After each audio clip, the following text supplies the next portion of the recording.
Medimexa Podcast. Bienvenido a un episodio más de Medimexa Podcast, en donde platicamos lo rápido y detallado para el nacional.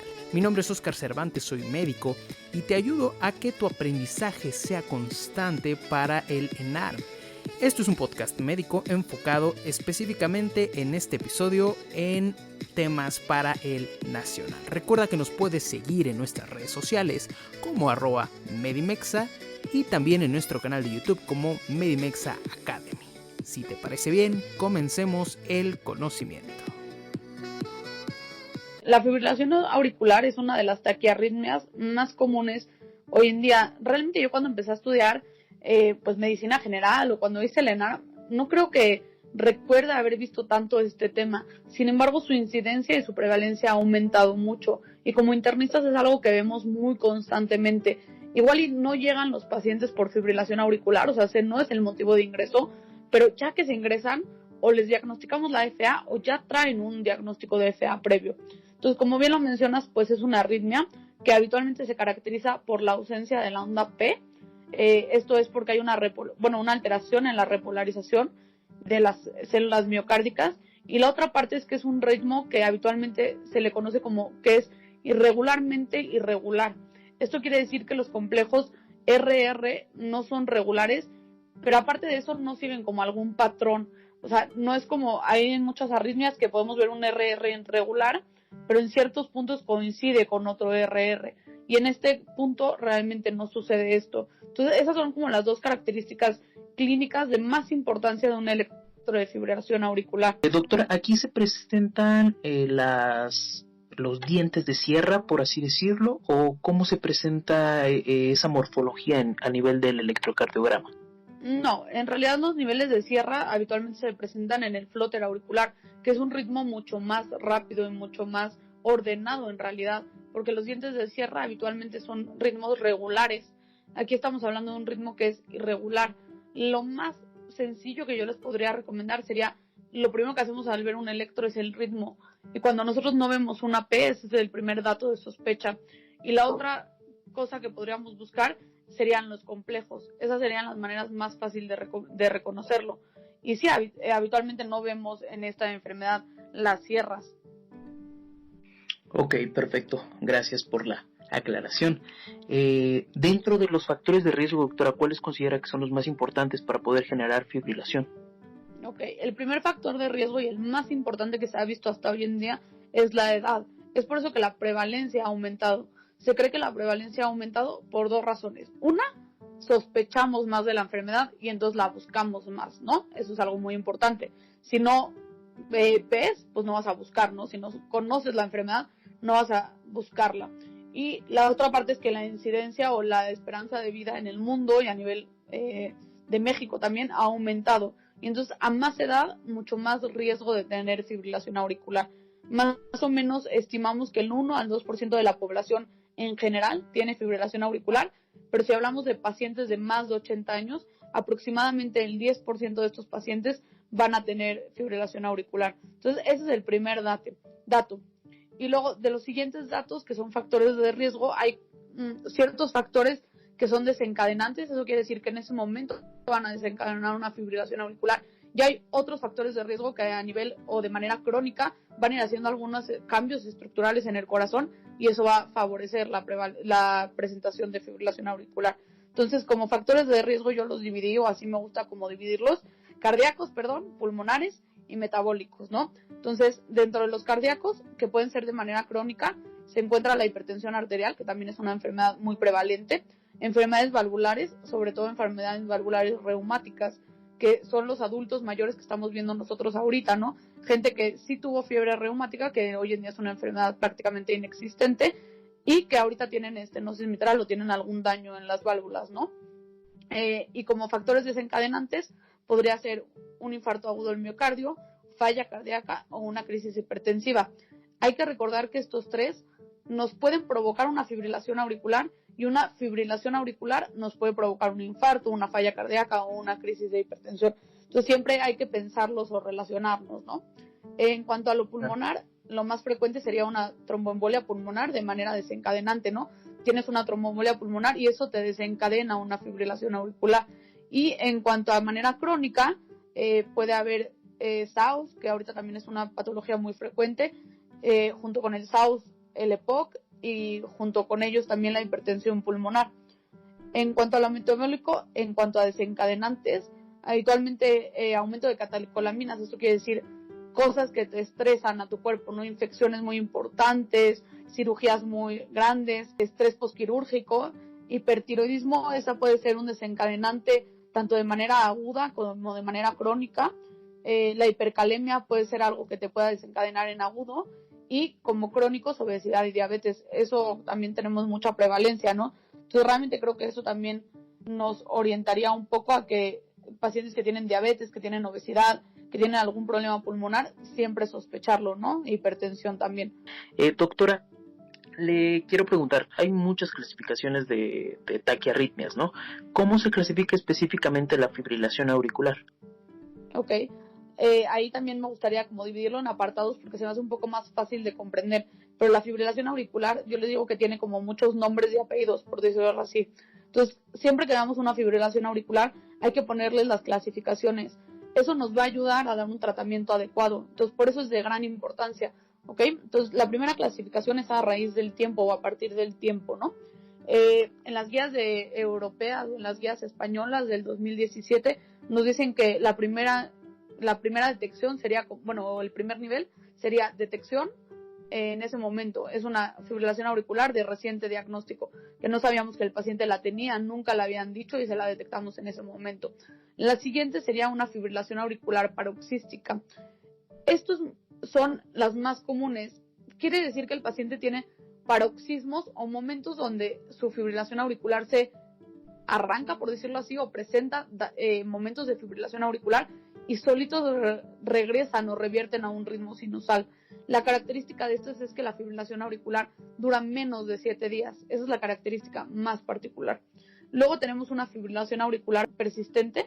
La fibrilación auricular persistente es cuando dura más de estos 7 días, pero menos de un año. La siguiente sería fibrilación auricular persistente crónica.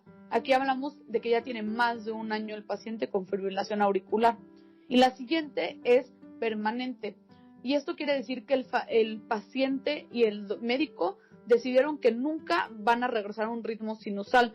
Ahorita vamos a hablar un poco más de esto en tratamiento, pero esto quiere decir que el paciente siempre va a estar en fibrilación auricular y no va a tener un control de ritmo, sino va a tener un control de frecuencia. ¿Sí se entiende bien esto?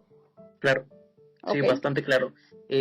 Sobre todo la diferencia entre lo que es una fibrilación persistente, una persistente crónica y una permanente, que creo que es lo que en muchas ocasiones puede complicar o puede causar un poquito de confusión.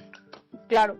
Y lo otro es que a veces pues no tenemos los datos suficientes, ¿no? A veces los pacientes no desconocen si les han dicho o no, a veces saben que les dijeron que tienen una arritmia, pero no saben qué arritmia tiene, y nosotros en el electrocardiograma estamos viendo una fibrilación auricular, ¿no? Entonces a veces confunde un poco o es un poco difícil de clasificar. La siguiente sería por frecuencia cardíaca, que es un poco lo que vemos en pacientes que tienen una fibrilación auricular permanente. Si tenemos una fibrilación auricular que su frecuencia ventricular media, que así es como se mide esta frecuencia cardíaca, es de menos de 110, hablamos que es una fibrilación auricular lenta.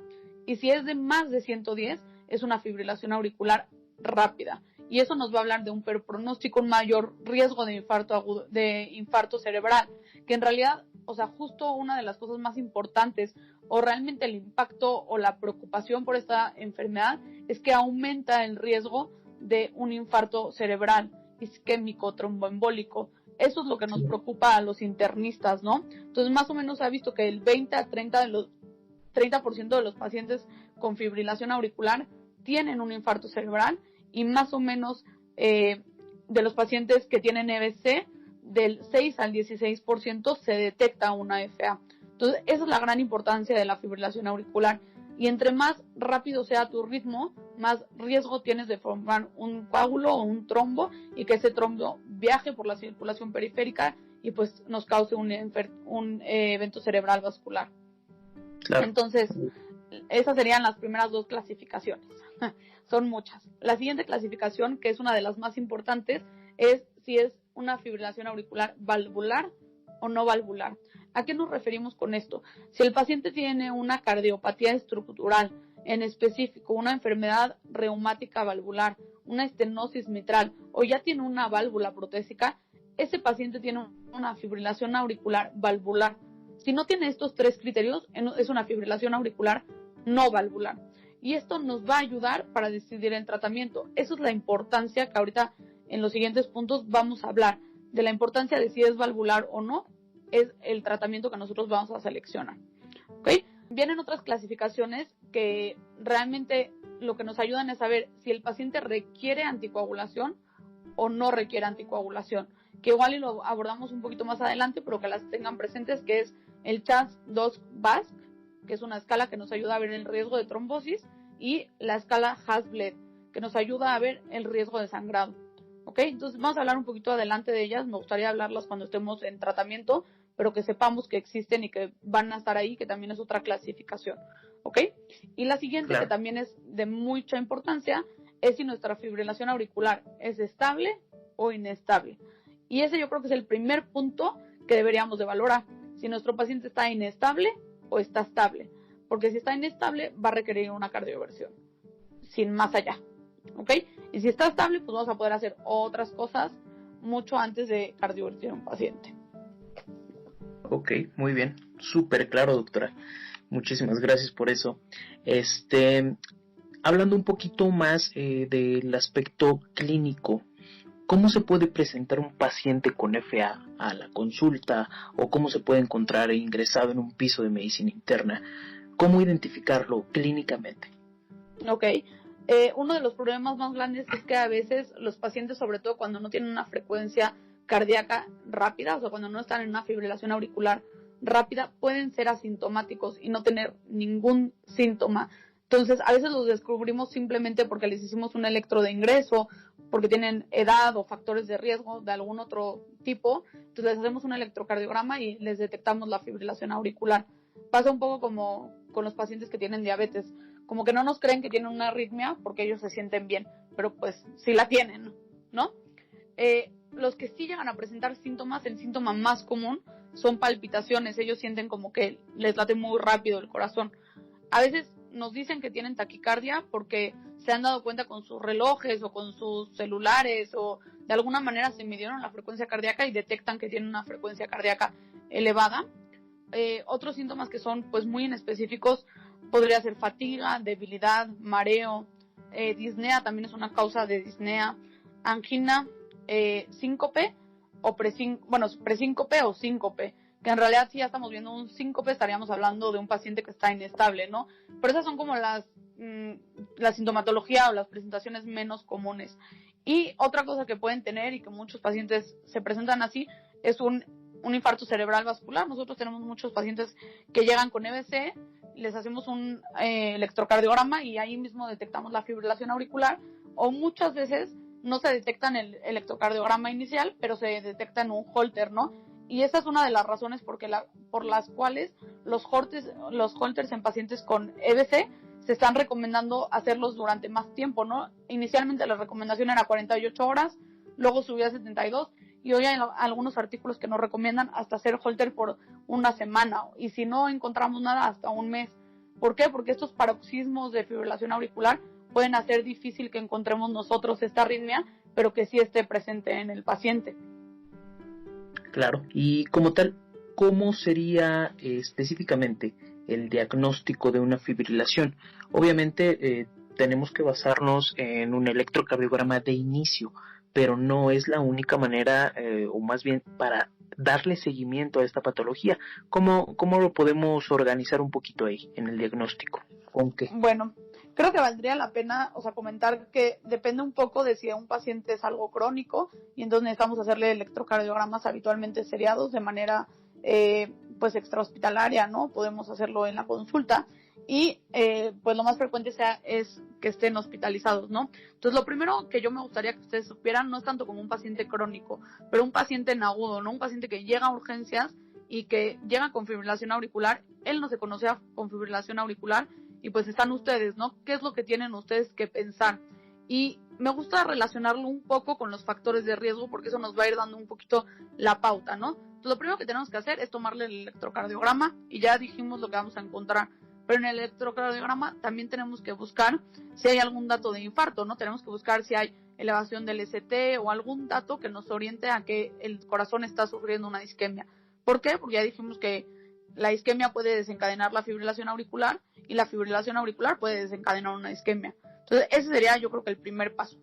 Ya que tenemos el diagnóstico por electrocardiograma, tenemos que hacer un panel de laboratorios completo, incluyendo una biometría hemática, una química sanguínea y electrolitos séricos. Aquí es muy importante tomar calcio, fósforo y magnesio siempre, porque el magnesio es un estabilizador de membrana. Y si nosotros tenemos el magnesio bajo, también esto puede desencadenar una arritmia, ¿no? Y pues los electrolitos séricos, ahí podríamos ver el potasio, que si tenemos un paciente con enfermedad renal crónica, ahora sí aquí es un poco dirigido clínicamente, aunque siempre tenemos que pedir estos laboratorios, pero pues decir, bueno, si el paciente tiene enfermedad renal crónica, puede ser una hipercalemia, ¿no? Lo que nos esté condicionando esta fibrilación auricular. Pruebas de función tiroidea, justo lo platicamos en la parte de arriba como factor de riesgo. Si tenemos un paciente con hipertiroidismo, esto puede desencadenar arritmias, incluyendo una fibrilación auricular. Una troponina I y un BNP, pensando en que podría ser algo isquémico del corazón.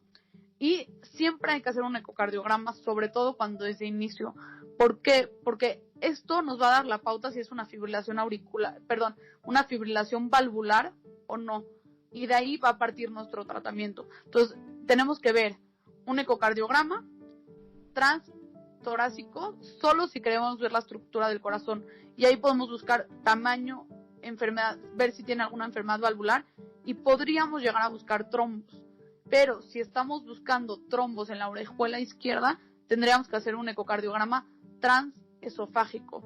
Entonces, como abordaje prioritario o principal, un ecocardiograma transtorácico, pero si queremos buscar trombos en la orejuela izquierda, un ecocardiograma transesofágico, que realmente no se hacen tanto, ¿no? Y la otra es ver una radiografía. Todo esto va encaminado a buscar si hay una causa evidente que nos esté causando la fibrilación auricular y entonces poder manejarlo, ¿no? Ver si la placa tiene derrame pleural, pensando en que fuera una falla cardíaca, ver si tiene, que es un poco es muy en específico, pero ver si tiene algún dato de TEP. Y todo eso también en el electrocardiograma debemos buscarlo intencionadamente. Entonces, ese sería como el abordaje principal que yo les recomendaría hacer si estamos en un servicio de urgencias o en piso y sucede esto, ¿no? De que tenemos un paciente con fibrilación auricular que desconocemos si la tenía o no, y ese es el abordaje principal. Doctora, lo que comentaba del ecocardiograma transesofágico, pensando en algún trombo a nivel de la orejuela izquierda, ¿cómo nos orientaría a pensar en esto? O sea, ¿cómo llegaremos a pensar en esta cuestión? Más que pensar en esta cuestión de nosotros sospechar que tiene un trombo en la orejuela izquierda, sería el hecho de que quisiéramos cardiovertir al paciente, que eso lo vamos a platicar un poquito más adelante. Pero si nosotros queremos cardiovertir al paciente y está estable, tenemos dos opciones: o hacerle un ecocardiograma transesofágico para verificar que no tiene nada en la orejuela izquierda, o anticoagularlo por 3 semanas y después cardiovertirlo. ¿Por qué? Corremos el riesgo de que si lo queremos cardiovertir y tiene un trombo en la orejuela izquierda, nosotros desprendamos ese trombo y lo mandemos a la circulación y por ende ocasionemos un evento cerebral vascular.